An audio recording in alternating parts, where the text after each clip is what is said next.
Good morning! Dito naman tayo sa ating farm mga idol. At salamat sa mga solid supporters natin sa YouTube sa pagpatuloy nyo sa panonood sa ating mga video. So dito tayo sa ating sitawan mga idol, kasi gusto ko lang tingnan nga yung mga biyaya natin nagsisimula na po. Ito na po. Ito is a sign of blessing mga idol, kasi kapag nagsimula na yung pamulaklak ng ating tanim, sigurado na mayroon na tayong pipitasin sa susunod na mga linggo or sunod buwan. So ito kasi nagsimula na po, ay mayroon na po na mulaklak. Sigurado to ay within 1 week or mahigit isang linggo. So magkakaroon ng bunga ang ating sitaw mga idol, na unang sitaw na tinanim namin sa taon na ito, 2024. So magpasalamat tayo sa Panginoon na yung mga biyaya na sinikapan natin, tinatrabaho natin, matatanggap natin yan. Kasama doon ang biyaya ng binigay ng Panginoon, especially sa panahon, kasi kapag nagtatanim tayo mga ka-farmers mga idol, kapag hindi naman sinabayan ng panahon, wala talaga tayong mapapala. Katulad na noon na dumaan na taon dito sa aming farm dito sa Masbate, napakainit talaga at hindi talaga nagkakaroon ng magandang harvest. So unlike ngayon ay magang-aga ang ulan, so dito tayo tumayming mga idol, kasi binigyan tayo ng pagkakataon na kung sa ganon ay mas maaga ang ulan o magandang panahon, kaya nakapagtanim tayo sa buwan na ito, June. So June magsisimula na ang pamulaklak sa ating mga sitaw mga idol, po mga idol, ng mga bulaklak na. So ito yung mga palatandaan na malapit na tayo magkakaroon ng kita dito, kasi wala na talaga, ubos na talaga mga idol. So ayun, may mga bulaklak na talaga. So sa sitaw mga idol ay kwento ko lang, kasi malamang sa iba na kasi simula lang magtanim ng sitaw ay hindi po alam mayroon po ang sitaw na tinatawag na lalaki, yung lalaki, kadalasan ginagawa namin dito sa amin ay binubunot namin ang mga puno ng mga lalaki, kasi makikita nyo yon habang tumutubo yan, maliliit na mga dahon niya, at halos ayaw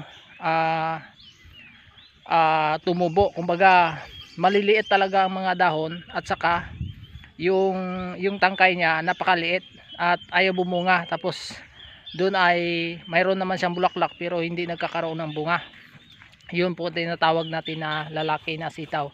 So ang ginagawa namin dito mga idol ay binubunot namin pag makita namin, kasi kapag hindi natin inaalis yan sa lupa, talagang mag-expend tayo ng time sa pag-spray, sa pag dilig ng abono, pag-aabono.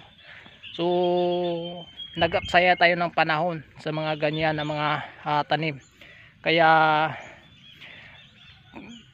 ina-advise ko sa inyo na kapag ganyan yung mga tanim nyo, may mga halong ganyan, tinatawag po yung lalaki na lalaki po yan, at kailangan i-remove natin yan para hindi po makadagdag ng ating gastusin.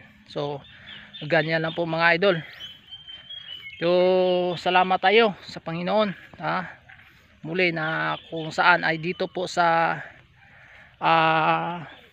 hindi lang siguro hindi naman dito lang sa ating lugar na nagkakaroon ng magandang klima, mayroong ulan, mayroong init, pero dito sa amin madalas ay umuulan. Pero yung ulan mga idol ay hindi katamtaman lamang, hindi malakas. Kaya sineswerte yung tanim natin. Kahit papaano, ito palang pasimula natin na tanim yung sitaw. Kasi hindi pa tayo nakapag oh. So mayroon naman kaming upo ngayon mga idol. So ang upo still growing pa lang, hindi pa siya nagkakaroon ng mga bulaklak kasi medyo sabay naman sila na tanim. Ito kasing sitaw na to sa dinadaanan kong mga idol, ito hindi kasi ito tanim, no? As I said sa last ko na video na pinopost ko tungkol doon sa una-una talagang video sa parte sa sitaw, ay yun po ay sinabi ko doon na ito po ay tubo lang, no? Tubo lang kasi sitawan to dati, tapos inalagaan na namin kaya nagkakaroon ng tsansa na magbigay ng bunga kasi inalagaan natin mga idol.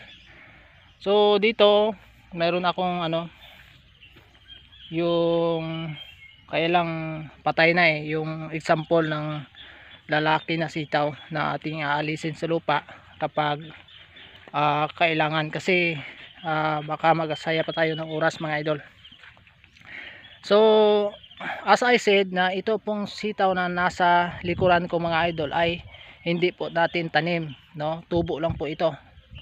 So pag tubo kasi yung lahat talagang area na to ay napupuno ng sitaw, kaya ang ginawa namin mga idol ay binunot namin yung dito sa gitna at iniwan namin sa dito sa linya sa kabilaan, tapos inaabonuhan namin, no?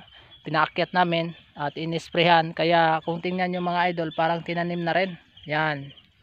So mayroon din kaming tinanim doon, medyo marami ang natanim namin sa pagkakataon na ito mga idol. Mga tatlong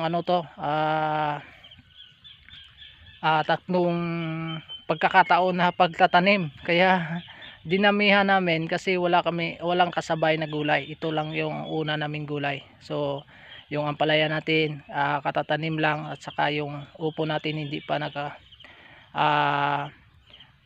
ganun pa lang, ay aakyat pa lang siya, no? So ito pa ang mauuna na bubunga mga idol.